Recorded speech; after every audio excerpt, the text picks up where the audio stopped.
Welcome to Epilogue Podcast, the show where we discuss some stuff that happened on a different show ages ago which nobody really cares about anymore.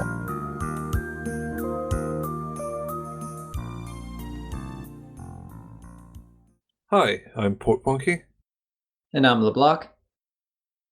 Today we're discussing Deep Space Nine, Season 6, Episode 2, Rocks and Shoals.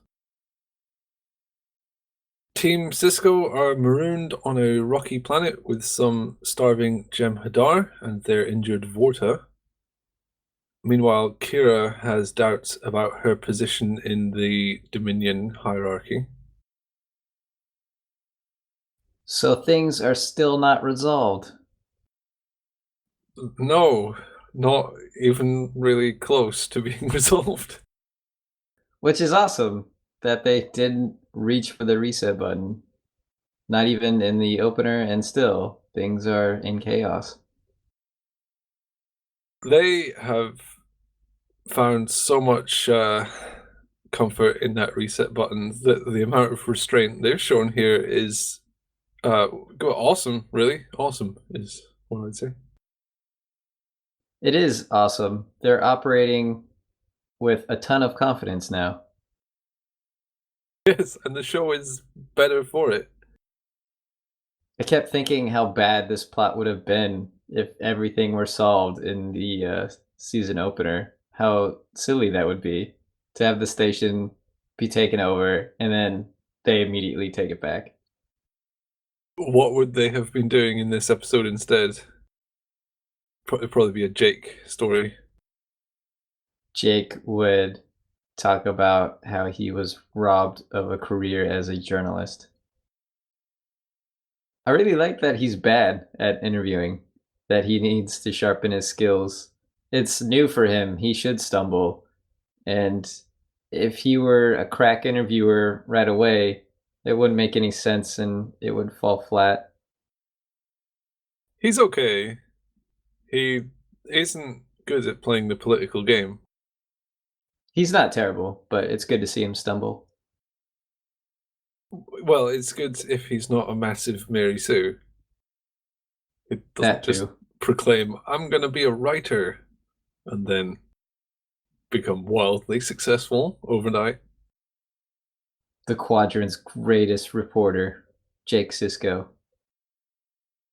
It's nice that his stuff is woven into the storyline now, rather than just having the odd Jake episode, which I actually want to point out that a lot of the Jake episodes are actually pretty good anyway, but it's better to see him integrated into the plot line rather than having a Jake and Nog B-plot. Well, same with Nog, of course. He's integrated as well. They integrated them well enough where I didn't see it happening. I got so used to having these Jake and Nog episodes that stand so separate from most of the other storylines. But this is much more satisfying where we have little moments now. I liked the scene with Jake and Kira and Odo where he's trying to get some juicy facts, but they won't give him a pass and say whatever he wants just because he's Jake. He has to learn to play that game better. And then on the other side, we have little moments like Nog and Garrick.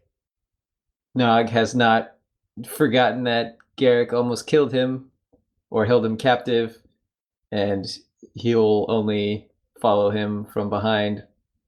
So we get more... Unless he's being released as a hostage. Yeah, that was weird that they made that switch there. Oh, he's probably just excited to not be captured by the Jem'Hadar. They do feel like part of the ensemble rather than the comedy extras now. Not that they were strictly comedy extras ever, but sometimes it felt a little like that. It felt like there was an adult table where all the other plot lines were, and then the kids' table where Jake and Nog plot lines were. And now they're sitting at the adults' table, which is great. They grow up so fast. Except Nog, he's still the same It's size. just because he's like 38 or something. He's not that old. He's about 30 at this point, I think.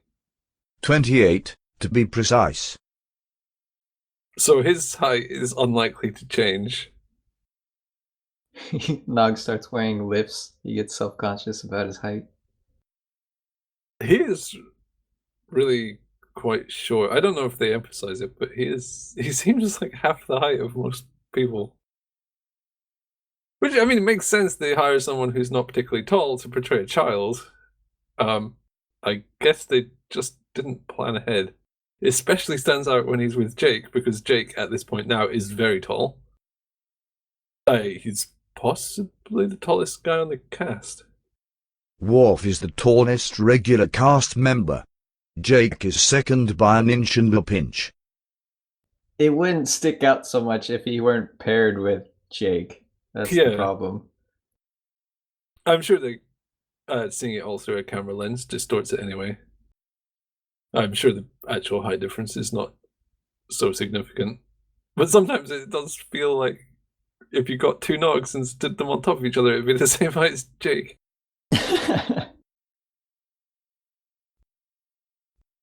You predicted that Dax would die before her wedding to Worf?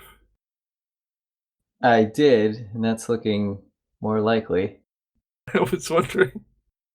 I wish I could have seen your face when you were watching this, and she gets bludgeoned pretty bad. Mind you, I don't want her to die. Seeing her looking fragile and pale, that was not fun. But don't you want your prediction to be true? I mean, don't you want a good track record for accurate predictions? Yes and no. They set it up for her to die, but I don't want her to die. The problem with Dax isn't they could fix her. It's you don't just kill off a character when it doesn't completely work. No, or Bashir would have died a few times already. He would be rivaling Right. O'Brien. He was rehabilitated. Dax could be too. Dax doesn't need rewritten. She's fine as she is. She just needs a reason to be there. Which she's much more useful in these sort of episodes where they're out doing things. Although, once again, she gets injured and doesn't do anything for fifth, sixth time. Oh, who can count high enough for how many times Dax gets knocked out? There's actually a legitimate reason. If you want me to jump into production trivia. Sure. Okay. This was filmed in Soledad Canyon, which is some place it's probably near you somewhere, California, I think. Seems likely. Yeah, it's been used a few times before. Most notably in The Ship, where they rescue the Jem'Hadar ship from. And, for example, it was Cardassia 4, where they rescued Lee Nellis from the work camp. It's very hot in this canyon, usually in the 30s or something. But during the shoot for this, the temperature went up to 53 degrees centigrade, which is 128 Fahrenheit. That's crazy.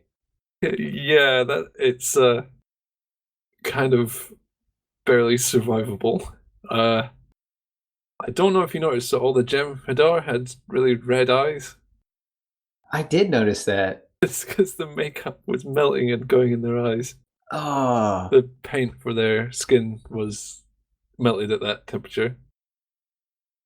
They planned the shoot when the estimated temperature was in the 30s, but it was a heat wave overlapped with filming, and they had to go ahead.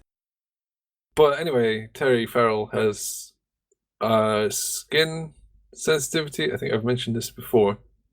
Yeah. So she couldn't shoot in hot weather like this, or she would burn to a cinder, which is why she's out of action for this episode.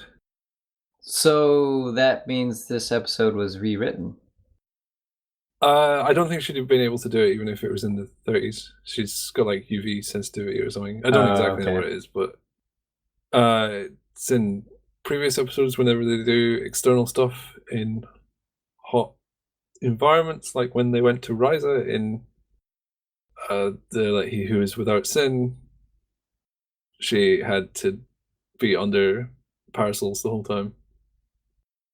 But in a canyon like this, I can't see. It's better just to get her out of the external shots.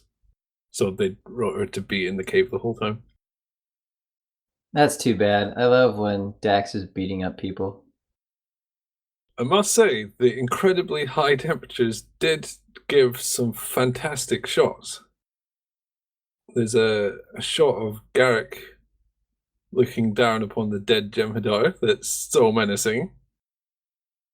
Yeah, I think the heat really enhanced how much they want to not be there and get this over with. Speaking of shots, I love that one where they do the trade and you see them mirrored in the shallow waters. That was pretty neat. That was a They- nice long panning shot as well. They film so much indoors that they don't get to play around with environments a whole lot as far as camera angles and stuff like that. So I like when we get that. It was nicely framed because everyone's looking at it from ridges up on high, and so is the camera. It puts the viewer right in the same spot. You can see them walking past each other. Yeah, well done. There is a couple of nice shots on the promenade with the Vedic Yasim suicide scene. That was so chilling and well done. They've done a scene just like that previously, but I think this one was better. I was just the feet coming in and the hat hitting the ground. Yeah. That's a fairly cliched way to do a hanging sort of shot, but it works. Context helps a lot too. You don't expect people to be hanged in the promenade. Well, they used to happen all the time in the occupation, so yeah. Well, you don't, I suppose, because those days are over. Nice use of show don't tell when we had Kira's morning, and then later on, Kira's morning again. Oh, I love that. Looking around at all the Jem'Hadar, mirroring everyone. In the beginning, you think, all right, this is her morning ritual. She gets up way too early, whatever. But then you get it again, and it takes on new meaning, and it's really well done. She's planning an uprising with Odo. As I would expect. What even could she do? I don't know. Convince Odo to tell Wei Yun to pull out of Deep Space Nine. Cisco tried his manipulation game on Omega Clan. He couldn't overcome genetics. Well, after the first meeting, he seemed like he thought it was going okay, but after the second meeting, I think he got a fairly significant talk down about his understanding of the Jem'Hadar. I love how all of that played out. How he's presented with this terrible situation. Hey, I'm going to send them to attack you. Here's how they'll do it. And then you need to take me to safety. And then he doesn't want to have to kill these guys, and he hates that this guy is winning.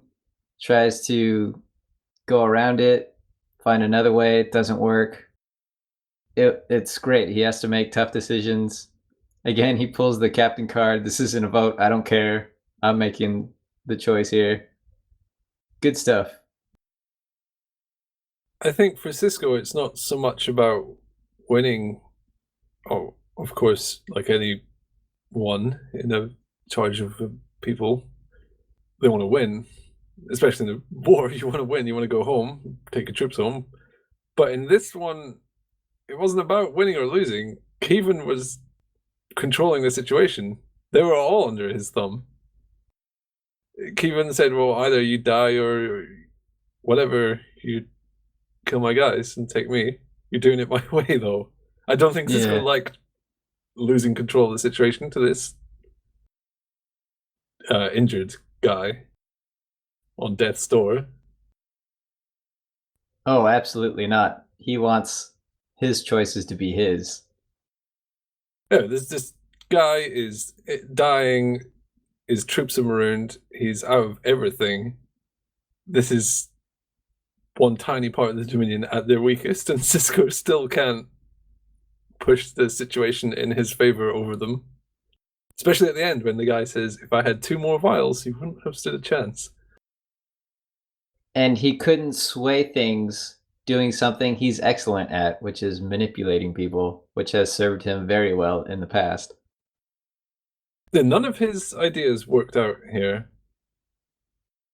He did the hostage trade, even though both him and Metaclan said it's a bad idea. That's a good scene. Yeah, he had no choice, really.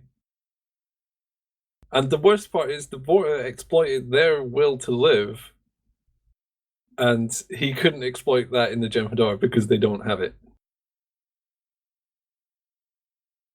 If I want to jump back into production trivia, the final scene was Cisco raging out next to a rock. Yes. The written final scene was, well, I don't want to spoil, but to do with how they leave this place they're at, which they were unable to film because the temperature was just way too high. So they had to cut filming short and end on that scene incidentally, although they were happy with it ending there. Hey, it works really well. Well, that's what they said. This is actually quite a poignant moment. We can use this as the end. This is a great episode. I can't fault them for being satisfied with that. This episode features the first tailoring crisis of the series. Garrick isn't even able to be useful. The Garrick joke helped save that a little bit for me. It was hard to accept O'Brien yelling about his pants while the ship sinks in the background and they were just attacked. I would think O'Brien would be more level-headed, but it's for laughs anyway. Well, people use comedy as a defense mechanism. We saw it in the last episode. He made a joke at Garrick's expense. He said, hey, pull up a chair, and Garrick looks around briefly. I think it is quite O'Brien to laugh at his awful situation. It's just another day. Well, kind of. For O'Brien, it's a particularly bad day, and that's something amusing. Well, okay. Tearing his pants is something he has control over, and maybe that's why it bothers him so much. You can't control when someone shoots at you, but he is in charge of his own pants, and it makes him angry when he fails. Well, it's quite a human thing to do. You just suddenly say, oh no, as if it's a regular day and you tore your pants and you're annoyed. But then, of course, he snaps back to reality and reassure people that he's not dying or anything. Along those same lines, cracking humor during times of crisis, I love the playful banter between Cisco and Dax, pretending it's a hotel, filing complaints. Oh, this bed is hard as a rock. You say that stuff to distract from the moment and the pain. Big surprise, Cisco has better bedside manner than Bashir. Oh, he had a good joke in this one. No self-diagnosis, please. He had a joke, But yes, his bedside manner is lacking, usually. It's not terrible.